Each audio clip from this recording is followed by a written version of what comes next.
E aí galera, como é que estão vocês aí? Como é que passaram do nosso último vídeo aí? Estamos aqui para dar sequência nesse nosso Você Sabia, aqui do canal Infocáveis.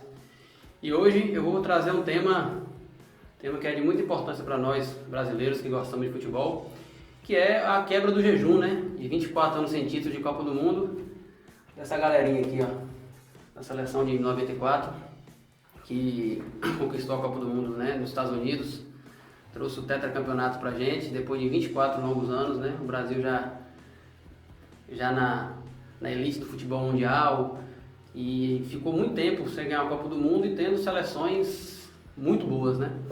Então, assim, depois da Copa de 70, né, aquela geração maravilhosa do tricampeonato, o Brasil continuou produzindo excepcionais jogadores, né?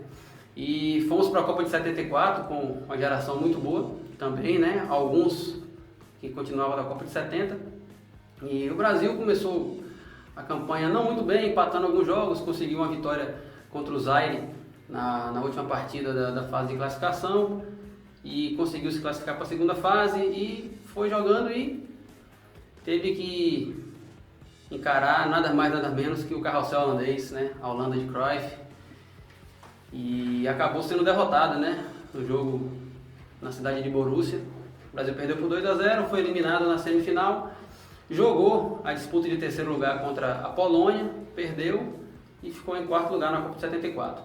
Em 78, na Copa da Argentina, né, o Brasil também começou meio capenga, empatando alguns jogos, e depois engrenou, foi para a fase final, e era um regulamento também que não é o que nós estamos acostumados a ver hoje, e o Brasil acabou sendo eliminado da Copa invicto, né, e ainda tem questões a serem debatidas, né, que futuramente eu posso até falar aqui, daquele famoso jogo Argentina e Peru, né, que muitos dizem, inclusive já tem relatos dizendo que a seleção peruana ela entregou o jogo para a Argentina, né, que a Argentina entrou precisando ganhar de 4-0 e acabou ganhando de 6, de uma forte seleção peruana. O Brasil foi eliminado, jogou a disputa terceiro lugar contra a Itália, venceu e ficou em terceiro lugar. Em 82 tivemos aquela seleção mágica, né, de Tele Santana, que é cultuada até hoje, e que começou a Copa do Mundo de maneira espetacular, mas foi interrompida também, né, nas quartas de final, no jogo contra a Itália, e foi uma pena, né, aquela seleção maravilhosa não ter conquistado o caneco, né. Também pode ser um tema que eu posso trazer mais pra frente aqui em um vídeo falando para vocês, né, dessa seleção, daquela Copa e tudo mais. A Copa de 86, o Brasil manteve Tele Santana.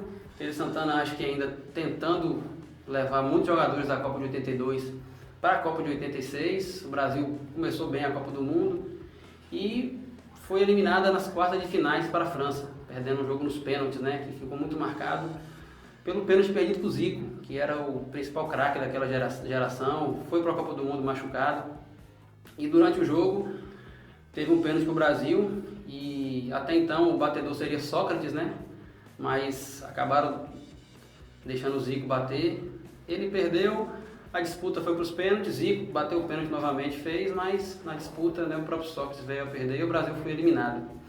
A Copa de 90, o Brasil, treinado por Lazzaroni, né, trouxe um esquema tático que na época era inovador, que eram os 3 zagueiros, e um futebol extremamente burocrático, que não tinha nada a ver com a cara do futebol brasileiro, mas que fez uma primeira fase 100%, uma primeira fase ok, e que ganhou os 3 jogos, todos com gol de diferença.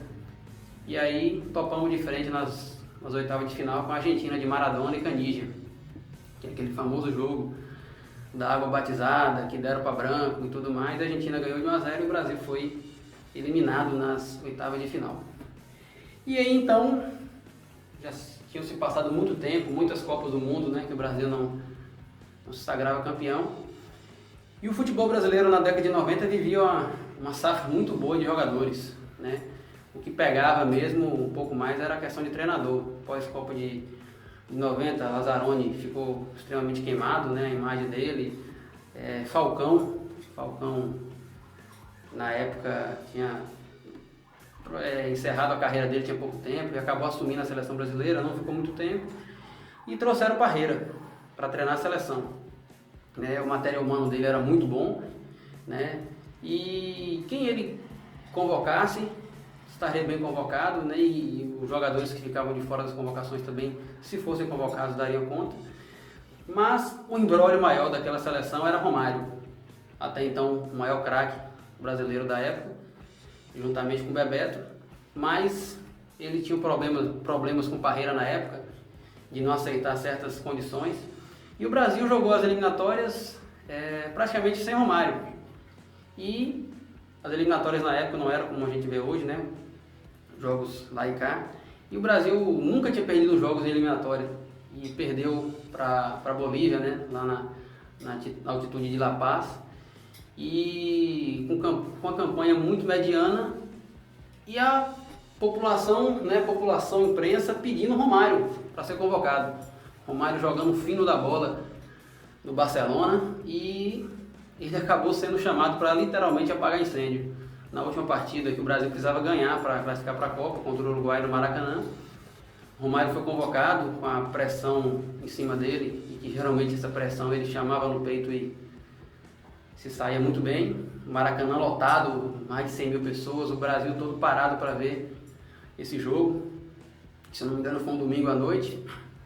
E o Brasil precisava ganhar para poder classificar para a Copa.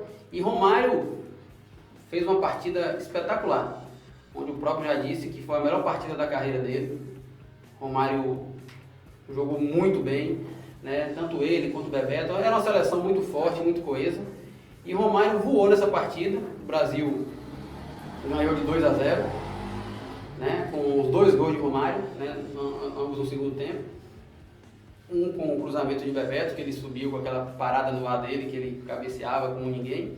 E o outro num passe de Mauro Silva, que o goleiro saiu, ele fez que ia dar um drible da vaga, o goleiro acho que percebeu, e o Romário era muito ágil, acabou indo para o mesmo lado, driblou o goleiro e fez o gol e classificou o Brasil para a Copa. Então, era isso que a população queria, né? Os torcedores queriam, esperavam dele, ele foi e fez. E ele continuou afirmando, posterior a esse jogo, que a Copa de 94 seria a Copa dele. E de fato foi, né? A Copa de 94 ficou marcada por ser uma Copa nos Estados Unidos, que era um país, então, o futebol não era tão popular, né? Apesar de Pelé, Beckenbauer e Carlos Alberto já terem jogado lá, tentando difundir o futebol. Mas a Copa de 94 foi que abriu as portas para isso, né? Os estádios cheios, né? Seleções muito fortes, a Alemanha chegou na Copa do Mundo muito forte, com Klinsmann, com Matthaus, com Rudi Völler. A Colômbia, sim, a Colômbia fez uma eliminatória espetacular, inclusive quase eliminou a Argentina, mandou a Argentina para repescagem, num jogo que a Colômbia fez 5-0 na Argentina, no Monumental de Núñez.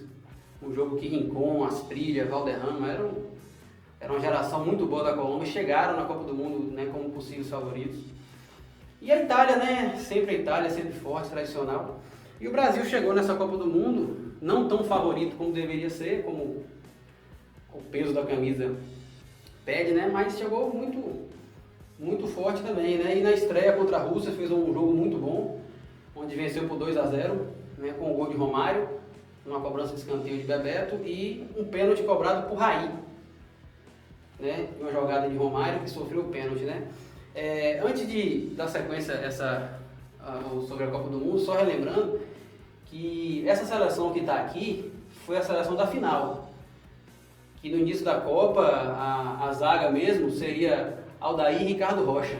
Ricardo Rocha, ele estreou como capitão, ele seria o capitão do Brasil na Copa, mas na estreia contra a Rússia ele teve uma lesão e não jogou mais. O Brasil na segunda rodada enfrentou a seleção de Camarões, né, e também jogou um futebol muito bom, onde ganhou por 3-0, né, com o gol de Romário no primeiro tempo, com aquela arrancada tradicional dele, né, numa enfiada de bola de Dunga.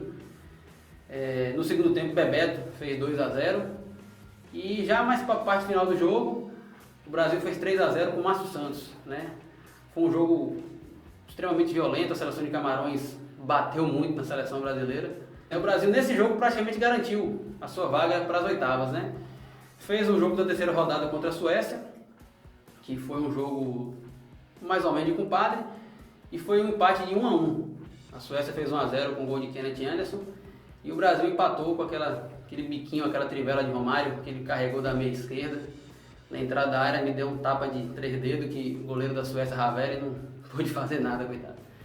O Romário era muito genial. E o Brasil classificou para as oitavas de final e tinha um duelo dificílimo, não por ser uma seleção tradicional, mas por ser anfitriã, por ser a dona da casa, a seleção norte-americana. E o jogo foi realizado no feriado de 4 de julho, que é o dia da independência dos Estados Unidos. E foi um jogo muito disputado, um jogo muito duro, e teve uma situação no jogo que Leonardo, que era o lateral esquerdo titular da seleção brasileira nesse jogo, na Copa do Mundo, né? Ele foi expulso ao acertar uma cotovelada no jogador norte-americano, Tabby Ramos, e foi expulso ainda no primeiro tempo, e o Brasil teve que se readequar ao seu esquema tático. E mesmo assim, no segundo tempo, a genialidade, né, da dupla de ataque, Bebeto e Romário, que fizeram uma Copa do Mundo excepcional, eles acabaram mais uma vez fazendo a diferença, né? Numa jogada de Romário que arrancou pelo meio, deu uma enfiada para Bebeto, que me deu uma chapada de pé direito no contrapé do goleirão norte-americano Tony Meola, e fez 1-0, até aquela cena emblemática, né, de Romário indo abraçar Bebeto e Bebeto falando para o Romário: eu te amo. E o Brasil acabou classificando para jogar as quartas de final. E aí veio um adversário tradicional, um adversário forte, que eliminou o Brasil na Copa 74, que era a Holanda, que estava fazendo uma boa Copa do Mundo também. E esse jogo, para mim particularmente, foi um dos melhores jogos de Copa do Mundo que eu vi, dentre os quais eu vi, e foi o jogo que mais me emocionei pelo final dele, né? O Brasil, o primeiro tempo foi um primeiro tempo mais pragmático, e o segundo tempo foi muito bom. O Brasil fez 1-0, né, numa saída rápida em que Bebeto chegou pela esquerda e cruzou, e Romário deu aquele sem pulo que só ele sabia fazer 1-0. Logo na sequência o Brasil fez 2-0 com a rebatida de cabeça de Aldair, que a zaga da Holanda parou pedindo impedimento, e Romário, mais uma vez com sua genialidade, se fez de desentendido, deixou a bola passar para Bebeto, que estava em condição legal. Bebeto driblou o goleiro da Holanda, De Goey, e fez o gol que ficou marcado, né, para o Embala Nenê. O filho dele que tinha nascido, né, Matheus. Logo depois o Brasil fez o segundo gol, né, geralmente é natural o time dar uma relaxada, mas Copa do Mundo não pode ter esse relaxamento. O Brasil acabou relaxando demais e tomou um gol de lateral, né, um lateral para a Holanda, foi batido lateral, e Bergkamp, né, o jogador holandês, muito bom por sinal, muito bom jogador, entrou na cara de Tafarel, foi 2-1, e logo na sequência o Brasil tomou um empate na cobrança de escanteio. Jogadores brasileiros, mania de marcar a bola, né? O escanteio foi batido na pequena área, Tafarel não saiu muito bem, e o holandês Aaron Winter acabou empatando o jogo, fazendo 2-2. E aí gerou toda aquela tensão, aquela expectativa. O time da Holanda era muito forte, e o Brasil tinha sentido, né? Tomou os 2-2. E aí de repente, nosso lateral esquerdo, que era conhecido como a Bomba Santa, ele aqui branco, me pega uma bola na esquerda, e ele faz a falta no holandês, que o juiz não marca. Ele bota a mão no rosto do jogador, e na sequência ele sofre uma falta mesmo, o juiz marca, gera até uma confusão, porque os jogadores holandeses queriam que tivesse marcado a primeira falta. E nessa cobrança, Branco me acertou um chute que, em termos de gol de seleção brasileira, para mim foi o gol que eu mais comemorei. Uma pancada, né, uma pancada seca, que Romário também participa do lance. Tem um lance que a bola passa e ele faz a jogada, ele faz o movimento com as costas, né, tipo para desviar da bola, e a bola entra, bate no pé da trave do goleiro holandês De Goey, e entra, e Branco sai comemorando. Foi um golaço mesmo, um golaço de um jogador que batia na bola como poucos, chutava muito bem, muito forte, Branco. E o Brasil foi para a semifinal da Copa do Mundo, enfrentou o adversário que enfrentou na primeira fase, que foi a Suécia. E foi um jogo em que a Suécia apostou muito nos contra-ataques. Ela era uma seleção que naquela Copa ela saía mais pro jogo, e nesse jogo contra o Brasil ela ficou mais atrás. E, no meu ponto de vista, esse jogo contra a Suécia foi a melhor partida do Brasil, ofensivamente falando. O Brasil criou muita oportunidade. Tem um lance mesmo que eu me lembro que até a Globo, na época, ela chegou a gritar gol. Que é um lance que o Romário entra pega na entrada da área, aqueles dribles curtos dele, dribla 2, 3 zagueiros, o goleiro sai e dribla. Na hora de finalizar, ele finaliza fraco. O zagueiro da Suécia tira, a bola volta para Mazinho, o gol vazio, o Mazinho me enche o pé na bola, e acaba perdendo o gol, né? E a bola bateu na rede pro lado de fora. Eu me lembro que o pessoal da Globo comemorou o gol, aquelas vinhetas dele de gol. E foi uma sequência de gols perdidos, uma sequência, um lance de Zinho. No segundo tempo, o goleiro da Suécia, Ravelli, pegando muita bola, pegando tudo, e a Suécia apostando nos contra-ataques e as faltas na entrada da área para aproveitar o poderio aéreo do time, que eram jogadores muito altos. O Brasil, no segundo tempo, entrou Raí no jogo. Raí chegou muito bem nessa Copa do Mundo. Era um dos principais jogadores, era o camisa 10 da seleção brasileira. Ele vinha de uma temporada muito boa no São Paulo, no Paris Saint-Germain. Começou a titular na Copa do Mundo, juntamente com o Zinho, né? O meio de campo do Brasil, a meia cancha ali era Dunga, Marco Silva, Raí e Zinho. Mas durante a Copa do Mundo, Parreira acabou tirando o Raí do time e colocou Mazinho, que era um jogador com características mais defensivas, né? E aí o Brasil acabou tendo esse meio de campo que vocês estão vendo aqui. E Raí entrou nesse jogo contra a Suécia, entrou até bem, né? Dando dinamismo ao jogo. E por incrível que pareça, o gol brasileiro foi um gol de cabeça de Romário, com seus 1,68m, 1,69m, que o baixinho tem, um cruzamento perfeito de Jorginho, que no meio daqueles gigantes suecos, cruzou, e Romário fez aquele gol de cabeça, aquela cabeçada dele pro chão, que o goleiro da Suécia nem mexeu. E aí o Brasil venceu por 1-0 e se classificou para a final da Copa do Mundo depois de 24 anos. É justamente esse período que nós estamos falando aqui desse jejum. E foi uma final emblemática, né? Os dois maiores, até então, as duas maiores potências do futebol mundial, Brasil e Itália. Dois times tricampeões mundiais, decidiram a Copa de 70, fizeram esse jogo emblemático de 82, eram duas seleções fortíssimas. A Itália de Roberto Baggio, que era um cracaço de bola, que chegou na Copa do Mundo de 94, sendo o melhor jogador do mundo, eleito pela FIFA em 93. Era uma seleção muito forte, com Pagliuca no gol, Maldini, Franco Baresi, um dos melhores zagueiros da história, junto com Maldini, né? Dino Baggio, Signori, Massaro, Donadoni. Era um time muito forte mesmo, comandado por Arrigo Sacchi, que era um treinador muito bom. E todo mundo esperava esse jogo, né? Principalmente pelo duelo de Roberto Baggio com Romário. E o Roberto Baggio, ele, para sorte nossa brasileiros, Roberto Baggio se machucou na semifinal da Itália contra a Bulgária, que ele jogou muita bola, fez 2 gols, mas ele teve uma lesão muscular. E ele não entrou 100% nessa final, né? Cogitava-se até ele não jogar a final. E jogou, tem uma cena emblemática, né? Acho que do filme da Copa do Mundo oficial, os jogadores perfilados no vestiário para entrar e Roberto Baggio olhando. Quem não viu, quem já nunca viu essa imagem, né? Roberto Baggio olhando para o Romário com um olhar atencioso assim. E Brasil e Itália fizeram uma final que não foi uma final espetacular. Foi jogada num calor absurdo, num sol de meio-dia nos Estados Unidos, estádio cheio. E foi um jogo tecnicamente que não foi aquele jogo todo, né? O Brasil procurou mais o jogo, produziu mais, mas por incrível que pareça, Romário não estava numa tarde feliz, acabou perdendo alguns gols. O lance de mais perigo desse jogo foi um chute meio despretensioso de Mauro Silva, uma bola fácil para Pagliuca, e Pagliuca quase que tomou um frango. Ele rebateu a bola e a bola pegou na trave, e ele foi lá e beijou a trave, né? Então o jogo acabou ficando 0-0, né? Prorrogação, e tivemos pela primeira vez uma final de Copa do Mundo decidida nos pênaltis. E aí todo mundo com a perna pesada, um jogo tenso, um calor daquele. 90 minutos, mais 30 de prorrogação. A Itália começou a bater nos pênaltis com o Baresi e bateu o pênalti na lua. Na sequência, o Brasil bateu o pênalti com o Márcio Santos, o Pagliuca defendeu. Logo depois, a Itália bateu o pênalti com Albertini, fazendo o gol. O Brasil deu sequência, né, na cobrança com o Romário, que bateu o pênalti, que ela bateu na trave e rolou para dentro do gol, deixando todo mundo apreensivo. O goleiro Pagliuca da Itália ficou desesperado que a bola bateu na trave e entrou. Logo depois, a Itália bateu o seu terceiro pênalti com Evani. Evani bateu no meio do gol, o Tafarel pulou no canto. E o Brasil bateu o terceiro pênalti dele com Branco, deu uma pancada e deslocando o Pagliuca.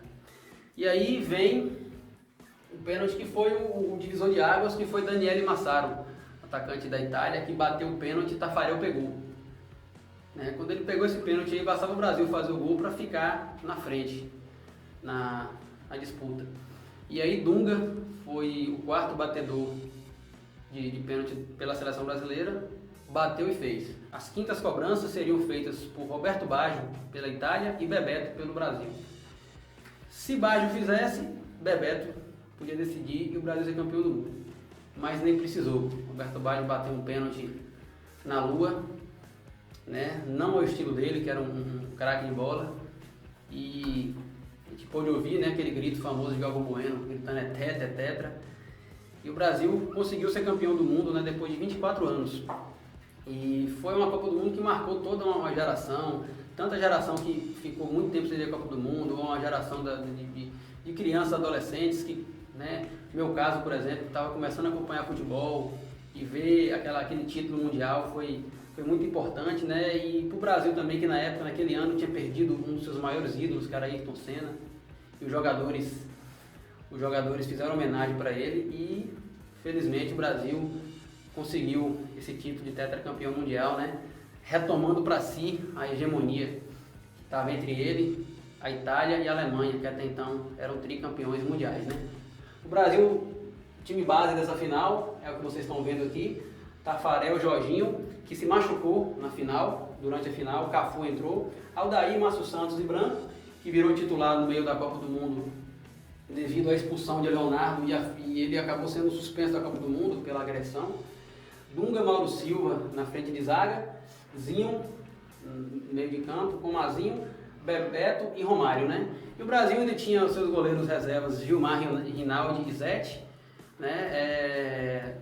Zagueiros Ricardo Rocha, como eu falei primeiramente, que sofreu lesão, não jogou mais, o zagueiro reserva Ronaldão, e tínhamos também, né, Paulo Sérgio, atacante, Miller, atacante, Ronaldo, né, o Ronaldinho Fenômeno, 17 anos, né, e que já estava voando nessa época, né, infelizmente não jogou nenhum jogo, mas estava na seleção, e Viola. Esses eram os 22 jogadores da seleção brasileira, com o treinador Carlos Alberto Parreira, beleza? Então é isso, galera, fica aí mais um vídeo nosso no canal Impipocáveis, no nosso quadro que você sabia. Espero que tenha gostado e em breve estarei de volta aqui contando mais história para vocês, ok? Forte abraço!